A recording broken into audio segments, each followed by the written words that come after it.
Hi friends, నేను మీ లావణ్య పొన్నికంటి. ఎలా ఉన్నారండి అందరూ? ఈరోజు మనం ప్యాన్ కేక్స్ ఎలా చేయాలో చూద్దాం. జార్ తీసుకోవాలి. ఇప్పుడు 1 బనానా తీసుకొని ఆ బనానాస్ పీసెస్ చేసి జార్లో వేసేసుకోండి. తర్వాత ఒక 1 ఎగ్ తీసుకొని అది కూడా పగలగొట్టి జార్లో వేసేసుకోండి. మొత్తం వైట్ మొత్తం ఎల్లో వేసేసుకోండి. తర్వాత మనం వెనిలా ఎసెన్స్ ఒక 1/2 స్పూన్ వేసుకుంటే సరిపోతుంది. ఇప్పుడు మనం స్వీట్నెస్ కోసం బెల్లం వేసుకుంటున్నామండి.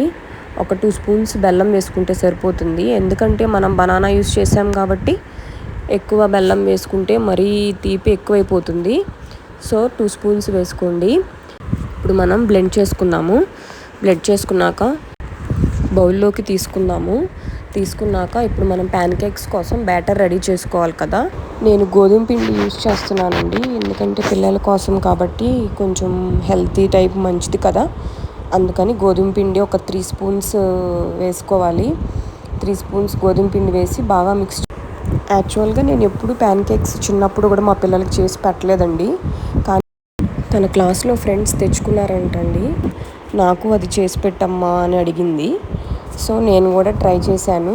అలాగే మీకు యూజ్ అవుతుందని వీడియో తీశాను. ఇప్పుడు మనం కోకో పౌడర్ వేసుకున్నాము. పిల్లలకి కలర్ ముఖ్యం కదండి. సో కొంచెం కోకో పౌడర్ వేసుకుంటే కలర్ పాలు కూడా యాడ్ చేశానండి. కొంచెం బ్యాటర్లో టేస్ట్గా ఉంటుందని బేకింగ్ పౌడర్ ఒక 1/2 స్పూన్ యాడ్ చేశాను. తర్వాత ఒక పించ్ ఆఫ్ సాల్ట్ కూడా యాడ్ చేశాను, టేస్ట్ బాగుంటుందని. బాగా మిక్స్ చేసుకోవాలి. చూడండి, బ్యాటర్ రెడీ అయిపోయింది. ఎప్పుడైనా బ్యాటర్ కొంచెం పల్సగా ఉండేటట్టు చూసుకోవాలండి.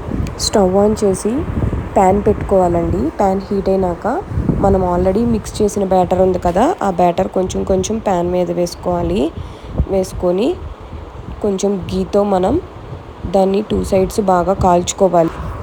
మీకు ఈ రెసిపీ నచ్చితే ట్రై చేయండి. ఈ వీడియో నచ్చితే లైక్ చేసి సబ్స్క్రైబ్ చేసుకోండి ఫ్రెండ్స్.